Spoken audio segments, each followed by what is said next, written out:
Além de uma vida saudável, a prática esportiva é mestre em promover a sociabilidade. Também desenvolve a disciplina, a responsabilidade e o trabalho em equipe. Esses são apenas alguns dos benefícios do esporte.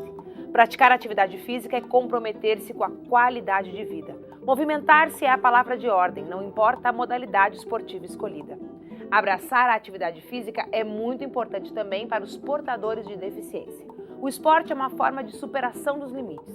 A Paralimpíada, realizada recentemente no Rio de Janeiro, é prova disso.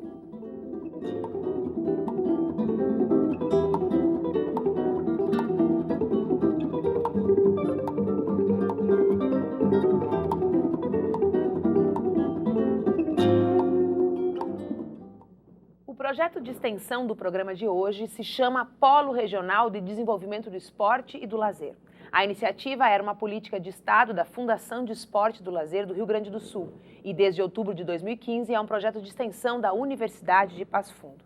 Com o objetivo de pesquisar, orientar e promover ações na área esportiva, o projeto oferece atividades como natação e dança para cegos, futebol para a Associação Passo Fundense de Surdos. Mas antes de iniciarmos a nossa conversa sobre o assunto, vamos assistir a uma reportagem produzida pelo Núcleo Experimental de Jornalismo em parceria com a PF-TV.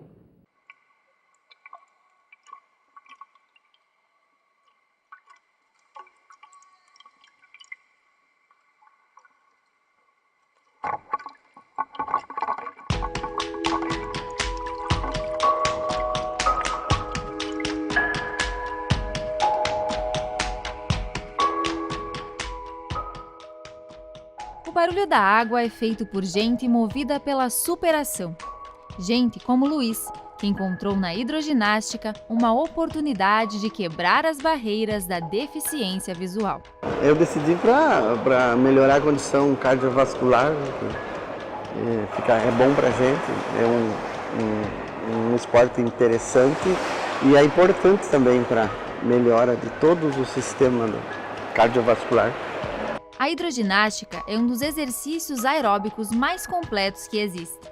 A professora Cloris Hansen garante que a atividade beneficia a todos que a praticam. Os benefícios da hidroginástica, principalmente para as pessoas da PASSE, tem muito da socialização, né? Que pela dificuldade visual eles já são bastante excluídos de muitas atividades, a dificuldade de sair de casa, da locomoção, então a questão de participar de um grupo, também a coordenação motora, a gente trabalha muito, o equilíbrio, que é bastante facilitado na água, já que não tem o perigo de cair e se machucar, a parte da resistência muscular localizada e global, condicionamento físico e principalmente tudo isso prima pela qualidade de vida. 2, 3, 4. A hidroginástica para pessoas com deficiência tem poucas alterações. A voz é o principal instrumento na condução das aulas. Para eles, a gente precisa muito a questão da fala, por isso que é muito importante no ambiente também a aula é exclusiva deles, para não ter outros barulhos, para a compreensão deles também. E aí a importância dos estagiários que eu tenho junto comigo, que ficam dentro da água, que daí numa dificuldade maior de compreensão do exercício, são eles que tocam no aluno e fazem o movimento para ele ter essa percepção correta. Assim como outras atividades físicas, a hidroginástica promove aos deficientes visuais a inclusão social. Mas isso só é possível com muita persistência, o que não falta por aqui. É bem penoso o caminho até aqui, né? Muita paciência, ajuda da família, é bem complicado, né? Mas a gente se adapta, viu? A gente não se queixa da condição, tá tudo bem. Eu adquiri outras coisas, como pude fazer esportes, outras pessoas que eu não conhecia.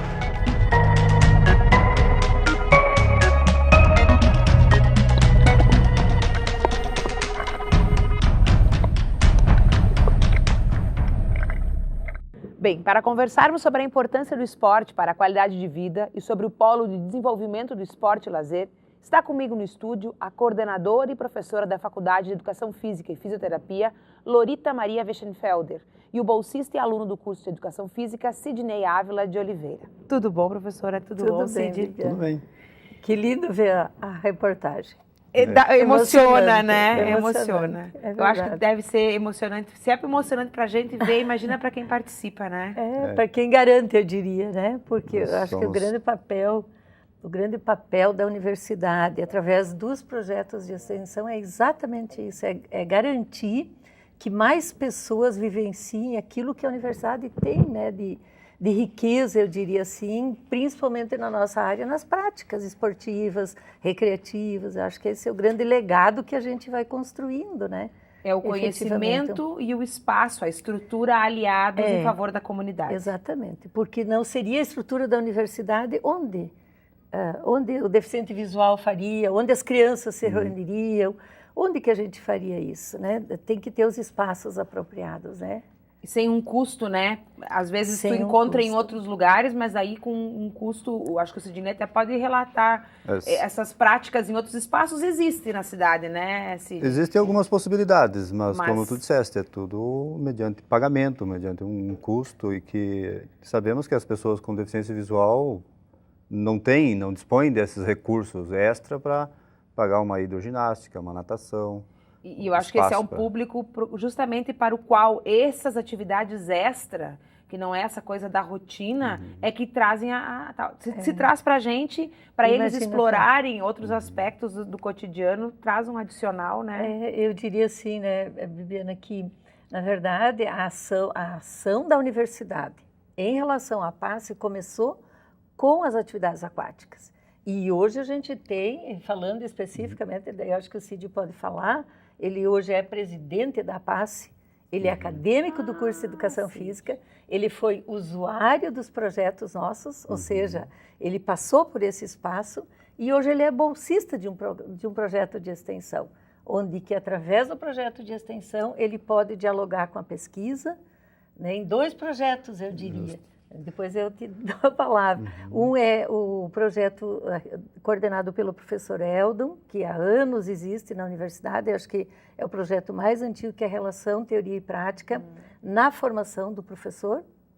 E o outro é uma relação com a Liga de Nutrologia Esportiva, que hoje também construiu um projeto conosco e está pesquisando, na verdade, os nossos atletas surdos.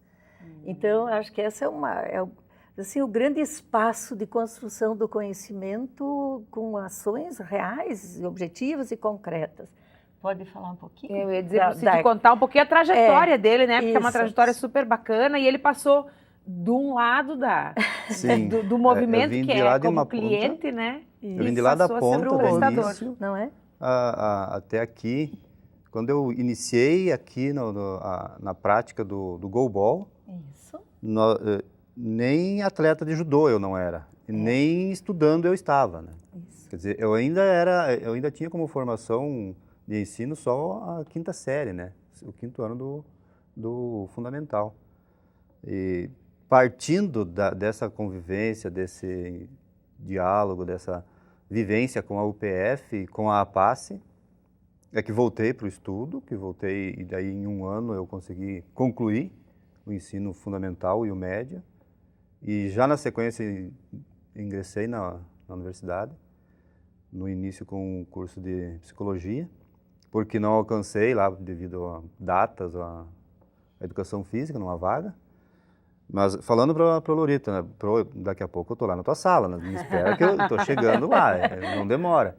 E não demorou, e nisso, trazendo junto, aí a gente conheceu o judô, através da Prolorita também, né? Porque a gente conversando, brincando lá com a dança, né? Treinando a dança, que é uma das atividades que também são mantidas nesse convênio, nessa parceria. A gente migrou para o judô. Dali eu hoje tenho mais de 10 medalhas de primeiro lugar em diversos campeonatos. Nossa, pelo judô. Nacionais, né? Nacional, estadual, regional. E a última competição do Rio de Janeiro, ela tinha uma conotação internacional. Nós tínhamos 16 países diferentes, né? Até a Mongólia estava lá lutando conosco, né? Mas como foi participar desse momento?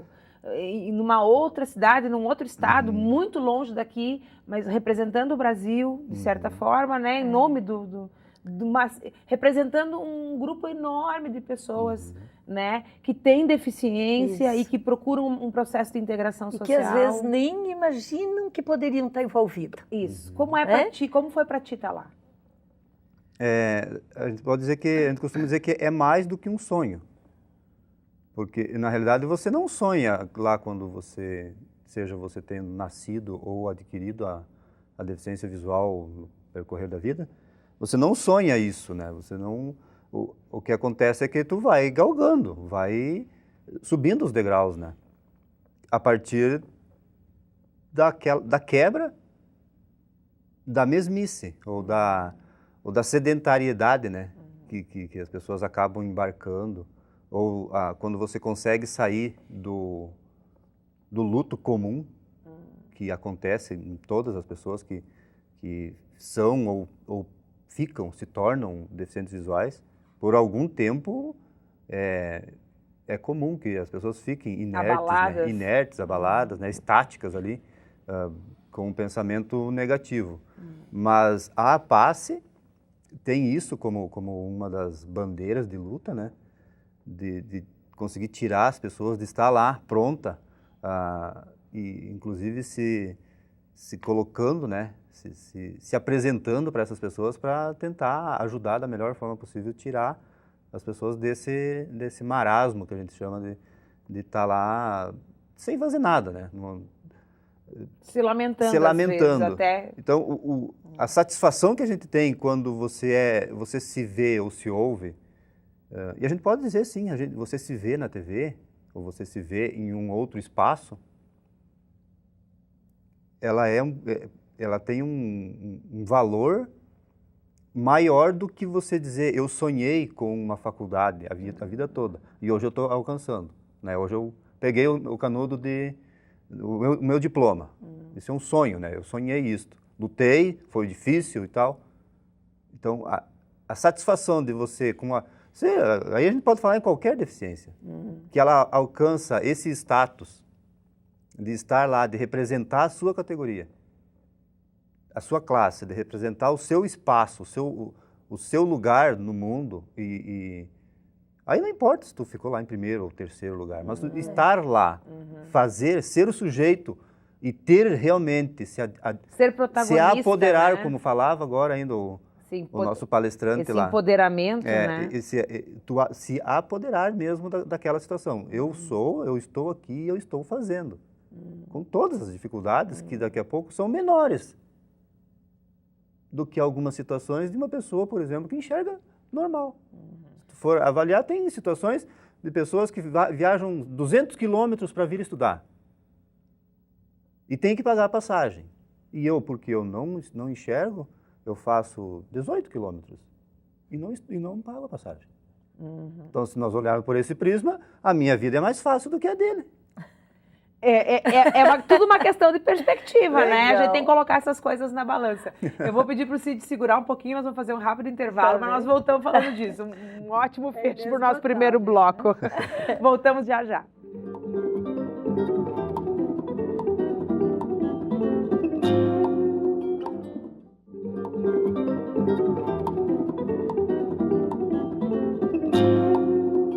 Voltamos com o Universidade Aberta. O programa de hoje fala sobre o Polo Regional de Desenvolvimento do Esporte e Lazer.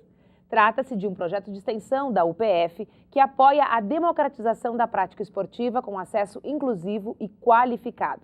Para falar sobre o assunto, continua conosco nesse segundo bloco a professora da Faculdade de Educação Física e Fisioterapia, coordenadora do projeto, Lorita Maria Wegentfelder, e o bolsista e aluno do curso de Educação Física, Sidney Ávila de Oliveira. Estávamos falando com o Cid no intervalo também, né?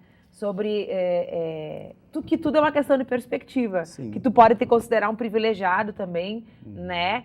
Determinadas condições te favorecem na tua caminhada, né? Cid, e agora como aluno, né? Que está ali para auxiliar outros cegos, por exemplo, né? Como é que tu te sente, né? Nesse outro lado da história? Eu tenho que voltar a dizer que, novamente, sou um privilegiado. Porque eu estou diante de uma situação onde eu consigo opinar de 3 ou 4 lugares. Como aluno, né, como acadêmico, como diretor ou direção da Associação Passo-Fundo-Dense de Cegos, que é onde eu tenho que me preocupar com o grupo, com o andamento, com a sequência das ações, como usuário daquela ação, e a situação mais prazerosa, aquilo que mais te faz crescer como ser humano, é quando você é monitor. Quando você tem a oportunidade de ajudar o teu igual, né? Nós temos o exemplo do Micaías, que inclusive aparece na reportagem. Temos também do Tiaguinho, onde eu particularmente na piscina sou inclusive monitor deles, auxilio a Procloris, e a satisfação, inclusive esse feedback que a própria professora e os colegas nos dão, de que algumas situações é mais fácil o entendimento entre os iguais. Comprovou, né? Isso comprovado. Na dança, onde eu tive a oportunidade de também ser um estagiário ajudante do estagiário que que dá a dança propriamente, uma simples palavra, um gesto, a forma de abordagem daquela situação, a facilidade, então, para você chegar ao objetivo, que é evoluir naquela atividade. Qual é a fala do Dilamar e da Nath, que são os bolsistas de lá? É uma fala antes da presença do Cid e uma depois. Porque daí o Cid também orienta os outros monitores. O Cid passou a ser o terceiro olho deles, entendeu? Que então, bacana. Como é diferente você ter então o deficiente visual como monitor e como auxiliar deste grupo de pares, mesmo na grupo, verdade. Né? Porque ele fala daquele lugar, na verdade. Lá do lugar, como há algum tempo eu falava em uma entrevista, em um trabalho, em uma aula com a professora. Não se trata de um nível, seja maior ou menor, de conhecimento ou desconhecimento da coisa. É simplesmente estar lá no mesmo lugar, na mesma situação, Condição. sim, mas no mesmo espaço de vivência, não é espaço físico, mesmo espaço de vivência. São duas pessoas com deficiência que têm a possibilidade de dialogar para evoluir naquela situação ali, sabe? Então, a satisfação que a gente ganha e o quanto isso importa para a formação, né, impacta no processo. na formação, na minha formação como professor de educação física. Eu acho que, olha, não sei se eu encontro no Brasil alguém que vá se formar em educação física com tanta bagagem, com tanta coisa para ser dita depois, sabe? Com tanta informação que eu consigo Por causa das buscar, experiências que por causa tu das tá experiências, por vivenciando. causa da situação. Lá na escola Antônio Vomar Salton, ou Vomar Antônio Salton, desculpa, da Bom Jesus, eu tenho as duas experiências. Eu dou aula de judô para pessoas que não enxergam e para pessoas que enxergam. Olha só. E eu acho que um outro elemento, assim, Bibiana, que é importante colocar, como estagiário do polo, ele convive como monitor em todas as ações da PASSE, legal, mas também em espaços com pessoas que enxergam. Por exemplo, nas nossas ações de recreação, o Cid já faz oficinas. Então, imagina, nós fizemos 2 meses seguidos daquele projeto Ganhando Nota, Valendo Nota, que é uma parceria que a UPF tem com a Brigada Militar, que as crianças ganham como prêmio vir para a UPF. O Cid faz a oficina de judô, tu precisa ver. Então, assim, como que é um deficiente visual conviver, então, com um grupo gigante de crianças E orientar. e orientar Passar a informação que tu precisa e eles passar. precisar compreender essa comunicação. Né? Então, acho que isso Todo mundo aprende, né? não é um processo educativo coletivo, né, que se dá. Vai lá na escola do bairro Sim. e também faz. E quando, lá no comecinho, você diz assim, eu me senti supérfluo, porque daí eu não tive ação. De repente, numa mínima ação, pegar um martelo e pregar um quadro na parede. Bueno, eu sei fazer isso.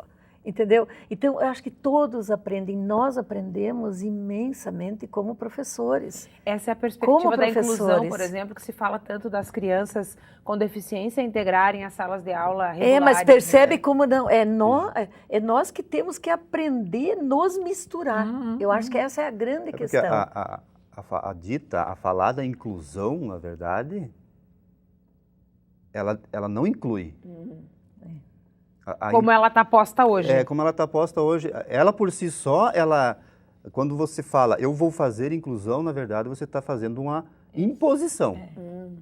Porque a inclusão, ela só se dá na vivência, no dia a dia. Porque você ajudar uma pessoa com deficiência visual ou um cadeirante a atravessar a rua, desculpa, não é inclusão. E eu acho que um outro... Mas é a vivência, você estar no dia a dia. Você saber que você vai levantar de manhã e quando tu sair para fora, tu vai encontrar o teu vizinho que sai de bengala ou que sai de cadeira de rodas e tu vai dizer bom dia para ele como tu diz para qualquer outra pessoa, né? Isso é inclusão. Quando não for mais um motivo de espanto, os diferentes estarem cruzando. Quando os diferentes não forem olhados como diferentes. Diferentes, né? Ou com espanto. E eu acho que um outro elemento, Viviana, assim, falando em projeto de extensão, por exemplo, isso dialogar com o cotidiano da sala de aula. Acho que o palestrante veio repetindo isso desde ontem de noite. Nós estamos durante a semana do conhecimento, estamos discutindo isso. E eu acho que é um privilégio a gente está tendo o acesso a um programa, né? No meio de um curso de formação que a gente está tendo. E onde ele anuncia a cada momento de que a gente precisa misturar ensino, pesquisa e extensão, não existe separação. E o Sidney, estando dentro de uma sala de aula, de um curso superior, e tendo essas vivências externas, é um motivador também para o nosso aluno. Por exemplo, ontem de noite nós tínhamos aula, turma do CID, todos os alunos, ninguém disse que não iria lá na abertura, deu para te entender? Sim. Então, eu acho que isso vai contagiando as pessoas positivamente para que elas comecem a assumir papéis de agentes de transformação, efetivamente. E todas as pessoas podem assumir esses papéis. Se tu olhar para a minha situação agora, como eu disse antes, estou no ensino, né? Estou no curso de Educação Física, vivenciando as atividades que são propostas na parceria APASSE e UPF. Eu vivencio todas elas. Vivencio atividades que são propostas entre a APASSE, Brigada Militar e outras escolas. Vivencia a condição, porque aí tem que gerenciar a questão, essa situação da vida da APASSE em sociedade com a UPF, quando estou lá na administração da APASSE. Como presidente ou como amanhã ou depois com outro cargo, porque ser presidente é passageiro. Amanhã eu não sou mais eu, mas quer dizer, sim, somos capazes, temos a possibilidade. Vai depender da força de iniciativa de cada um. Eu vou em frente. Eu nunca sonhei ser presidente da APASSE. As circunstâncias levam. As circunstâncias levam. Mas e a gente tem que aprender a lidar com isso. Por que é que assumir? Porque por conta de tudo que eu já vivi antes, eu me achei capacitado para isso. Porque há um ano atrás eu não seria. Se essa oportunidade aparecesse, Cid, por circunstâncias tu precisa assumir. Desculpa, mas eu não vou poder. Ai, gente, queria continuar falando. Eu tinha dezenas de perguntas mais específicas, inclusive, sobre o projeto também. Tem muita coisa. E essa experiência do CID, que é estar todos esses espaços de vivência distintos, desses lugares, né? Mas o Uniaberta está acabando, nós já até estouramos o tempo aí. Mas vamos voltar para falar mais desse projeto e para falar de outras parcerias que a APASSE tem com a universidade, que também buscam construir esse espaço de inclusão, né? E de compartilhamento de conhecimento da APASSE conosco e do conhecimento produzido aqui com a APASSE. Bom, ficamos por aqui. Se você quiser assistir a esse e a outros programas em nosso canal do YouTube ou pelo site